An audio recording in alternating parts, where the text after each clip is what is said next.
پاکستان کے جو اس وقت معاشی حالات ہیں اس میں ٹیکنیکلی ہم ڈیفالٹ میں چلے گئے ہیں، ہماری ایجنسیاں نہیں کھل رہی ہیں، ہمارا پرابلم آ گیا ہے، اور ہمیں رول اوورز کے لیے یا ریسٹرکچرنگ کے لیے ایک ایکسرسائز کرنی پڑے گی، اور اس میں یہ ایکسیپٹ کرنا پڑے گا گورنمنٹ کو کہ جو کچھ وہ پہلے کہتے رہے ہیں وہ غلط کہتے رہے ہیں، اور وہ جو یہ بات کہتے تھے کہ ہم نے پاکستان کو سنبھال لیا اور لوگ تھے جنہوں نے تباہ کر دیا تھا، وہ ان کو واپس لینا پڑے گا۔ یہ اس وقت اس چیز سے بچنے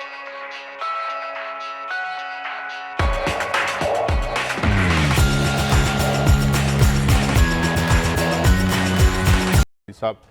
شبر زیادی صاحب، اس تمام کانفلکٹ اور ہلا بلو جسے کہتے ہیں، جو کہ ایک میننگ لیس ایکسرسائز ہے، اگر ہم اکانومی کی حالت دیکھیں جو کہ اگنور ہو رہی ہے، ڈو یو تھنک کہ ہم سچویشن ریٹریو کرنے جا رہے ہیں جبکہ دونوں پارٹیاں نہیں مان رہی؟ نہ تین ملک ہمیں لکھ کے دینے کو تیار ہیں کہ ہمیں یہ فیسلٹی دیں گے، رول اوور کریں گے، اور آئی ایم ایف کہتا ہے کہ نہیں پہلے وہ لکھ کے دیں، تو یہ کیا سٹیل میٹ ہے؟ Is it going to persist? And if so تو ہوگا کیا ہمارا؟ بسم اللہ الرحمن الرحیم، اگر آپ میرے بیانات کو فالو کر رہے ہیں، میرے انٹرویوز کو فالو کر رہے ہیں، تو آپ یہ نوٹ کر رہے ہوں گے کہ میری ایک بالکل واضح پوزیشن چل رہی ہے،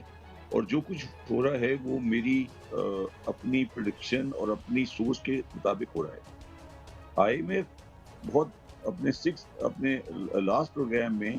ہمیں انڈائریکٹلی یہ بتا چکا ہے کہ آپ کی پوزیشن وہ نہیں ہے جو آپ بتا رہے ہیں، تو آپ ہمیں جو چائنیز لون ہیں ان کے بارے میں ہمیں رول اوور کی ایک گارنٹی لے کے دیں۔ ہم نے ان سے لاسٹ مذاکرات میں یہ پرسیپشن دیا کہ ہم نے ان سے رول اوور کی گارنٹیز لے لی ہیں، جو کہ مجھے بھی پتا تھا کہ وہ نہیں ہوئی ہیں، اور اس کے بعد اب وہ اس چیز پہ رکا ہوا ہے، اور پھر اس کے بعد تقریباً ایک مہینے سے اوپر ہو چکا ہے، آپ دیکھیں کہ کوئی movement I M F programme کے ساتھ نہیں ہو رہی ہے، اور اس کے بعد پھر ہم نے کچھ سیاسی بیانات دیے، اور میں بڑا شکر گزار ہوں آئی ایم ایف کی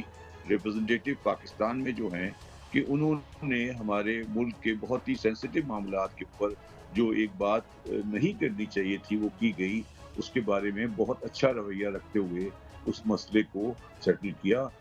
اور وہ چیز ہے۔ تو آئی ایم ایف اس وقت اپنی پوزیشن میں بالکل کلیئر ہے، ہماری گورنمنٹ اپنے معاملات میں کلیئر نہیں ہے، اور اس وجہ سے یہ چیز نہیں ہو رہی ہے۔ اور اب جو میں اگر آپ پھر اس کے بعد دوبارہ اگلی بات میں کرتا ہوں، میں نے آپ سے کچھ عرصے پہلے ایک بات کہی تھی کہ پھر جو جس طرح کا پوزیشن معیشت میں آ گیا ہے، اس پوزیشن میں اب بہت مشکل ہو گیا ہے کہ اس ملک کو آگے چلایا جا سکے۔ تو اب جس طرح ایک مہینہ 1.5 مہینے پہلے میں نے ایک بات کی تھی کہ کچھ ایسی چیزیں شاید کرنی پڑ جائیں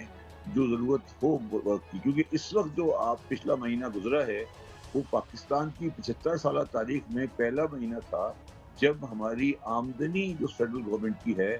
وہ کم تھی، اور صرف انٹرسٹ کا خرچہ زیادہ تھا۔ یہ کبھی پاکستان کی تاریخ میں کبھی نہیں ہوا۔ اس کا مطلب ہے کہ سارے خرچے جو فیڈرل گورنمنٹ کر رہی تھی وہ ادھار سے کر رہی تھی، اور آپ نے آج بھی دیکھ لیا ہوگا کہ پاکستان میڈیکل ایسوسی ایشن کا اور پی پی ایم اے کا ایک ایڈ ہے کہ دواؤں کی شارٹیج کا چانس ہے۔ میں نہیں کہتا کہ چیزیں ہوں گی، مگر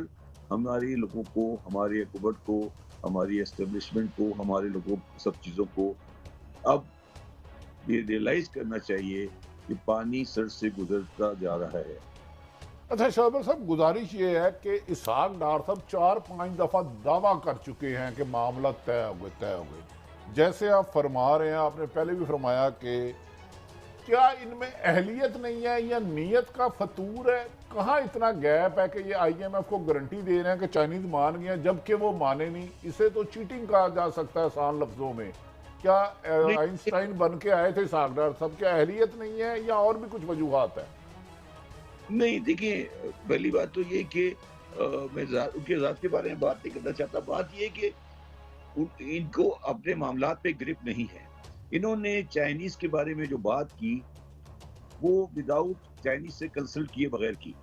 دوسری بات یہ ہے کہ چائنا کا جو اپنا سسٹم ہے اس کو انہوں نے سمجھا نہیں، اور یہ سمجھ رہے تھے کہ یہ حالات وہی والے ہیں جو پہلے تھے. جب ڈار صاحب واپس آئے تو ان کو شاید یہ اندازہ نہیں تھا, اور ایون ڈار صاحب نہیں بلکہ یہ گورنمنٹ جب آئی ان کو یہ اندازہ نہیں تھا کہ وہ جس چیز کے اندر ہاتھ ڈال رہے ہیں اس کی سچویشن کیا ہے, اور بین الاقوامی جو کمیونٹی ہے, انٹرنیشنل کمیونٹی ہے, وہ کس طرح سے اب چیزوں کو آگے دیکھ رہی ہے. تو میرا مقصد ہے کہ یہ, اور اگر آپ میرے پروگرامز کو فالو کرتے رہے ہوں تو میں نے بہت پہلے یہ بات کہی تھی کہ بات ان کے ہاتھ سے نکل چکی ہے. ان کی قابلیت یا نالائکی کی بات نہیں ہے, ان کے بس کی بات نہیں ہے, یہ اب ان کے ہاتھ سے بات نکل گئی ہے, اب بات اس سے اوپر چلی گئی. شبر صاحب میری رہنمائی فرمائیں. میں آپ کو فالو کر رہا ہوں, کچھ چیزیں ہر بار اب ایسے ہوئی. آپ کہہ رہے ہیں ان کے ہاتھ سے بات نکل گئی ہے, تو کیا اب بھی ان کے ذمہ یہ ذمہ داری رکھنا مزید نقصان کا باعث نہیں ہوگی؟ اگر یہ ان کے ہاتھ میں بات ہی نہیں رہی تو یہ کیسے مینج کر سکیں گے؟ پھر تو ہماری کوئی آگے فیوچر بہتر نہیں لگ رہا بادی نظر میں. دیکھیں بات یہ ہے کہ پاکستان کے جو اس وقت معاشی حالات ہیں اس میں ٹیکنیکلی ہم ڈیفالٹ میں چلے گئے ہیں, ہماری ایجنسیاں نہیں کھل رہی ہیں, ہمارا پرابلم آ گیا ہے, اور ہمیں رول اوورز کے لیے یا ری اسٹرکچرنگ کے لیے ایک ایکسرسائز کرنی پڑے گی, اور اس میں یہ ایکسیپٹ کرنا پڑے گا گورنمنٹ کو کہ جو کچھ وہ پہلے کہتے رہے ہیں وہ غلط کہتے رہے ہیں, اور وہ جو یہ بات کہتے تھے کہ ہم نے پاکستان کو سنبھال لیا اور لوگ تھے جنہوں نے تباہ کر دیا تھا, وہ ان کو واپس لینا پڑے گا. یہ اس وقت اس چیز سے بچنے کی کوشش کر رہے ہیں, مگر یہ اپنی سیاست کو دیکھ رہے ہیں, مگر جو پاکستان کا مسئلہ ہے وہ اس سے آگے چلا گیا ہے, اور اب ان کو بحیثیت پاکستانی کے ہمیں سب کو اپنی گراؤنڈ ریئلٹی کو دیکھتے ہوئے ایک کچھ فیصلے کرنے ہیں, اور چائنیز کے ساتھ بیٹھ کے فیصلے کرنے ہیں, امریکیز کے ساتھ بیٹھ کے فیصلے کرنے ہیں. کیونکہ دیکھیں عارف صاحب, میں نے کہا نا کہ بات ہمارے ہاتھ سے نکل گئی ہے, وہ یہ نکل گئی ہے کہ ہمارے جو بین الاقوامی قرضے ہیں اور جو ہمارے بین الاقوامی اوبلیگیشنز آنے والے ہیں وہ ہم میٹ نہیں کر سکتے. تو ہمیں ایک سارٹ کی ری پروفائلنگ یا ری اسٹرکچرنگ چاہیے ہوگی. اب وہ ری پروفائلنگ یا ری اسٹرکچرنگ, آئی ایم ایف کا اس میں کوئی رول نہیں ہے, آئی ایم ایف تو صرف ایک پارٹی سائڈ پہ بیٹھا ہوا ہے, اس سے گارنٹر سمجھ لیں. تو وہ پروفائلنگ یا ری شیڈولنگ, میرا ذاتی خیال ہے, میرا بالکل ذاتی خیال ہے کہ شاید انٹرنیشنل کمیونٹی ان کے ساتھ کرنا نہیں چاہتی, اور وہ یہ چاہتی ہے کہ وہ صرف 30 سیکنڈ کا سوال, اس کے بعد گزارش ہے. آپ ٹھیک فرما رہے ہیں, یہ تو کہہ رہے ہیں ہمیں 2 سال اور دو. ایک طرف جب سے یہ آئے ہیں کوئی بھی کمٹمنٹ انہوں نے پوری نہیں کی, اور کتنی دیر ہم کتنے سال یا کتنے مہینے ایسے حالات میں برداشت کر سکتے ہیں, اور خدا نہ خواستہ آگے پھر ہر راستہ ہی بند ہو جائے؟ آپ کیا سمجھتے ہیں؟ نہیں, دیکھیں بات یہ نہیں ہے, کسی کے پاس بھی پاکستان میں ایک اسمبلی بنی ہے 5 سال کے لیے, کسی کے پاس بھی یہ رائٹ نہیں ہے کہ وہ یہ کہے کہ معاشی حالات خراب ہیں تو ہمیں 2 سال اور دو. وہ تو معاشی حالات کا ڈائریکٹ تعلق اس سے نہیں ہوتا اسمبلی سے. اب جو بھی الیکشن ہوگا, الیکشن ایک پروسیس ہے جو ہو جائے گا, اور جو بھی آئے گا, یہ ہو یا کوئی اور ہو, وہ اس کو معیشت سنبھالنی ہوگی. تو یہ کہنا کہ مجھے 2 سال اور دو, میں صحیح کر کے دکھاؤں گا, یہ کوئی ذاتی مقابلہ تو نہیں ہو رہا ہے نا جی. یہ تو نہیں ہے کہ میں اور اے بی اور سی ڈی. سمپل سی بات ہے, ایک آئین ہے, اس میں 5 سال کی مدت ہے اسمبلیوں کی, جب وہ ختم ہوگی ایک الیکشن کا پروسیس ہوگا. الیکشن کوئی ایسی طوفان والی چیز نہیں ہے, الیکشن ہو جائے گا, اور الیکشن ہونے کے بعد جو بھی جیتتا ہو سکتا ہے یہ جیت جائیں. یہ کہنا کہ مجھے 2 سال اور دو اور میں یہ کروں گا اور میں یہ کر سکتا ہوں, یہ تو میرے اپنے خیال میں کوئی نہ انٹرنیشنل کمیونٹی مانے گی, نہ ہماری اسٹیبلشمنٹ اس کو مانے گی, نہ ہماری عدلیہ اس کو مانے گی, نہ پاکستان کی عوام اس کو مانے گی. یہ تو میرا خیال ہے ایک یوزلیس سی آرگومنٹ ہے. اچھا شبر جدید صاحب, ایک تو یہ ہمارے ایفٹما والوں کی انہوں نے ایک خط بھیجا ہے اسٹیٹ بینک کو, جس میں انہوں نے کہا کہ آلریڈی ہماری جو ہے وہ 7 ملین لوگ بے روزگار ہو چکے ہیں, اور چونکہ اس دفعہ کپاس کی 50 لاکھ گانٹھیں کم ہوئی ہیں تو ہم امپورٹ بھی نہیں کر سکتے, تو یہ تقریباً کروڑ لوگ ہو جائیں گے.